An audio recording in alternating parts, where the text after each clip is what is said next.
Berapa skor yang Bapak berikan atas kinerja Kementerian Pertahanan yang dipimpin oleh Bapak Prabowo? Saya punya datanya dan kemudian akan saya sampaikan. Data-data yang Bapak pegang adalah keliru. Kunci ya, Betul. Anissa ya. Hanya ada 6 subtema yang kita bahas malam hari ini dan juga jika menggunakan terminologi atau istilah maka harus dijelaskan. Dan selanjutnya kami persilakan calon presiden nomor urut 1 Bapak Anies Baswedan untuk bertanya kepada calon presiden nomor urut 3 Bapak Ganjar Pranowo. Waktu Bapak 1 menit, kami persilakan Pak Anies. Terima kasih Pak Ganjar. Pertanyaan ini terkait dengan kinerja Kementerian Pertahanan. Ketika tadi kita bahas sama-sama situasi pertahanan kita, Bapak tadi membahas tentang bagaimana belanja alutsista, bagaimana rencana tentang minimum force itu bisa dicapai dan lain-lain. Bapak melakukan review itu. Nah, di sisi lain Bapak juga waktu itu pernah memberikan penilaian atas kinerja penegakan hukum di Indonesia. Bapak beri skor 5 atas kinerja hukum di Indonesia. Pertanyaannya sekarang terkait dengan pertahanan, berapa skor yang Bapak berikan atas kinerja Kementerian Pertahanan yang dipimpin oleh Bapak Prabowo? Silakan Pak Ganjar. Baik, masih ada waktunya Pak Anies? Cukup Pak Anies? Cukup. Baik. Baik, langsung saja kami persilakan Pak Ganjar untuk menjawab pertanyaan dari Pak Anies. Waktu Bapak 2 menit dimulai ketika berbicara, silakan.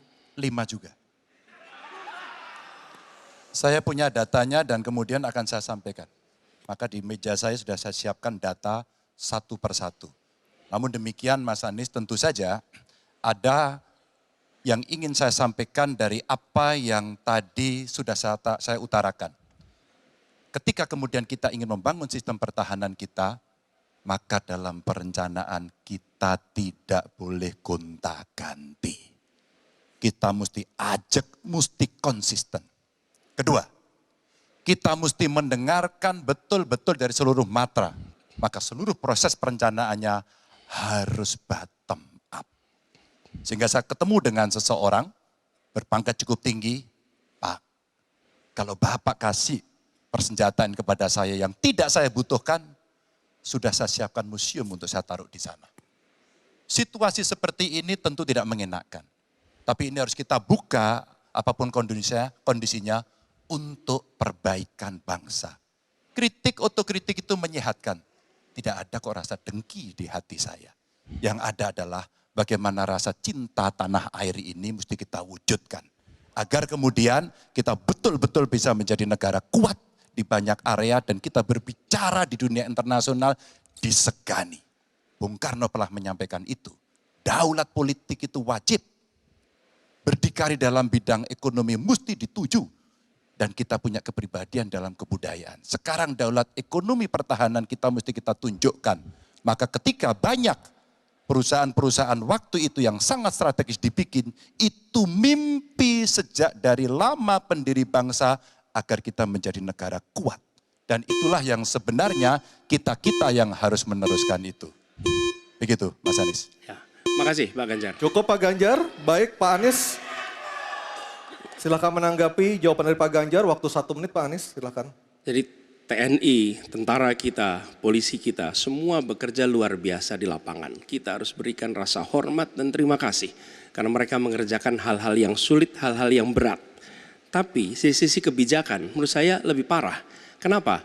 Di era Pak SBY, kenaikan gaji terjadi 9 kali. Selama era ini hanya bernaik gaji 3 kali dan akan naik nanti tahun depan. Karena menjelang pemilu mungkin naik gajinya. Tapi di sisi lain kesejahteraannya tidak dipikirkan dengan serius. Tukin hanya 80%. Lihat Kementerian Keuangan, lihat Kementerian PUPR. Menteri-menterinya mengusahakan peningkatan tukin di mereka. Lalu kita lihat tadi alutsista yang bekas. Yang itu resikonya adalah keselamatan dari TNI kita. Mereka bekerja keras menjaga setiap jengkal tanah Republik ini. Tetapi mereka tidak didukung dengan policy. Karena itu menurut saya skornya justru di bawah 5 Mas Ganjar. Kalau 5 itu ketinggian Pak Ganjar. Terima kasih Pak Ganjar. Baik, waktu habis Pak Anies. Pak Ganjar silakan jawab pertanyaan dari Pak Anies. Waktu Bapak 1 menit. Silakan Pak Ganjar. Mas Anies gak usah takut. Disebut aja angkanya berapa gitu loh. Kayak saya gitu loh. Jangan di bawah 5, sebut aja berapa. 11 Mas. Dari 100. Oke. Ini sedikit ngajari kendel Mas Anies biar berani. Apa yang kemudian saya lakukan dari jawaban saya untuk membela para TNI kita? Saya bersama mereka. Saya mendengarkan, saya berkeliling Indonesia, saya mampir bertemu di rumah-rumah mereka, di asrama-asrama mereka. Maka kami tidak mau kalau kemudian mereka, mohon maaf, bertempur dan mati sia-sia. Saya tidak rela. Maka itulah yang saya bela. Maka perencanaan bottom up itu betul-betul sebuah perencanaan yang mereka inginkan. Mereka harapkan dan mereka bisa menggunakan dengan sangat efektif. Termasuk pada soal kesejahteraan tadi yang disampaikan. Dan saya sepakat pada soal itu. Baik, terima kasih Pak Ganjar. Mohon tenang, mohon tertib Bapak dan Ibu sekalian. Kita akan lanjutkan, kami persilahkan kepada Capres nomor 2 Pak Prabowo untuk bertanya kepada Capres nomor 1 Bapak Anies Baswedan. Waktunya 1 menit Pak Prabowo, kami persilahkan. Saya